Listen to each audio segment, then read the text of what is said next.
You have the accolades, you have the family, you may have the status, even the house, but yet you still feel empty and you're still not happy. One thing that I've realized in my 33 years of living is that I can't live for nobody else. Okay?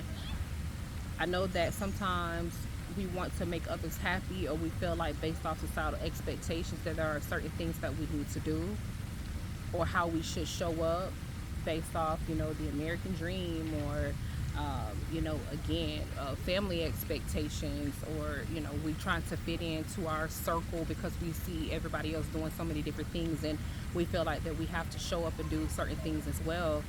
But at the end of the day, you have to live this life. You have to be the one to answer to yourself when you are older in age. You're 70, 80 years old, and you decide that it's time to settle down, right? If you have grandkids, you want to spend time with your grandkids, you want to travel, you want to just see what life is like for the rest of your years. That you have to answer to yourself about what it is that you did that contributed to the life that you wanted, and not a life that you lived for other people.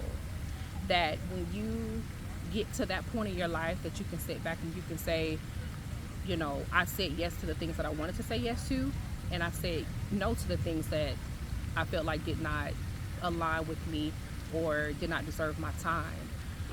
And that's a place that you have to get to, especially when you get to a certain age, because right now, I am, you know, early to mid 30s, and I can't be worried about what other people are doing. Can't worry about what other people have to say. I live on my own. I pay my own bills. I take care of myself. So at the end of the day, even if earlier in life, let's just say, because a lot of us, especially when we're young, just graduated high school, we're in our 20s, and we think that there is certain things that we should be doing. We're still, again, kind of still in the nest or freshly out of the nest. And we do want to make our parents happy. We do want to do things that we feel like is, whatever it is that they're expecting of us to do. But at the end of the day, you have to understand that, again, this is a life that you have to live on your own. And at this point in my life, now that I have children, I moved from one state to another one to basically kind of start over. But now that I am at this point in my life, I am no longer trying to make anybody happy.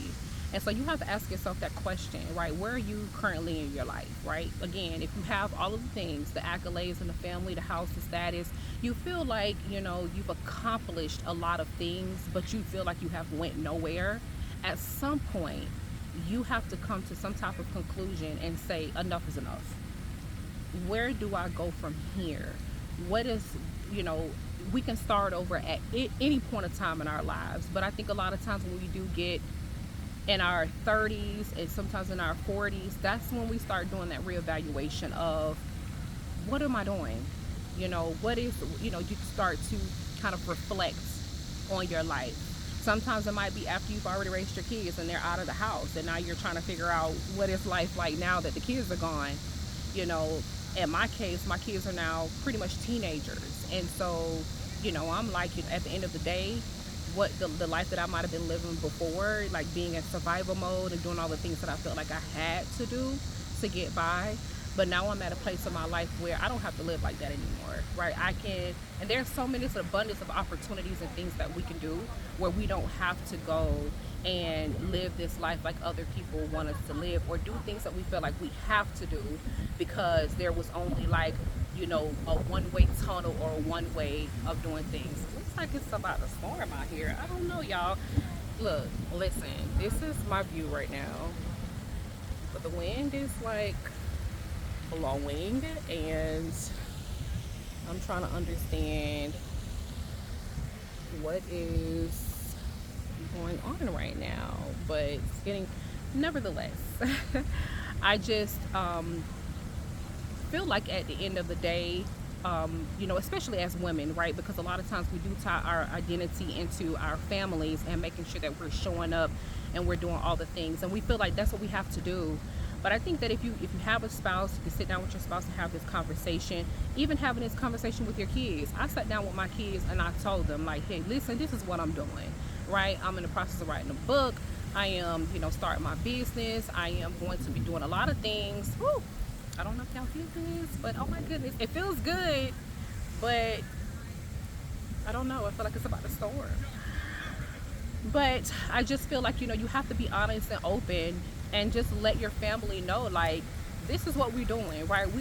We're reevaluate some things here, right? But this is going to be for the betterment of us all. It's not about being selfish. It's not about just doing whatever it is that you want to do to make yourself happy and all of these different things. But you making that decision is going to then, spread out amongst your family. When they see that you are pouring into yourself, that you are putting yourself first with the self-care, you are no longer at this job that is stressing you out. Because the last job that I worked was at an insurance company, and when I say I was working probably 50 plus hours a week, and baby, I was burnt out. Do you hear me? I was burnt out. I was tired all the time, and being a mom of 3 kids and having to show up for them, it was just not feasible for me to be on my computer and just not being focused on my household as much as I should have been. So I had to reevaluate life, and I'm like, this is not it for me. I can't do this long term, and and I'm like, it's time for me to start thinking about myself. Like, as much as I'm using my skills and my my talents and gifts or whatever to show up for this job, I can show up for myself the same way as well. So at the end of the day, I encourage you to do a reevaluation, right? Just sit back and just think. It don't have to be too much, right? You're just starting out one step at a time, one thing at a time, going from A to B. We're not trying to go all the way to G, H, or whatever else. Start out doing one thing at a time. And I actually created a document. You can check it out in the description below, download it, and you'll be able to just kind of go through the steps, and just kind of helps you to evaluate those first initial steps. But I encourage you to do that. But outside of that, I really just encourage you to do some self-reflection, really think about yourself and put yourself first.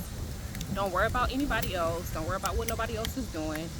Just focus on yourself and your family, right? Like I said, your immediate family. I do think you should be honest with your spouse and your kids about what it is that you're going through. And then they can even help you on the journey as well, so you don't have to do it by yourself. But I do think that family support and community, all of that is very, very, very important. So I'll encourage you this week, download the document, fill it out. As you start to reflect and think about that, even you could just send me an email, shoot me an email, or just take mental note, have a journal, document your journey and the day that you're starting, and saying, today is the day that I'm going to start, and I'm going to put myself first and really think about where I'm going in my future. So make sure you like, comment, subscribe, and I'll see you next video.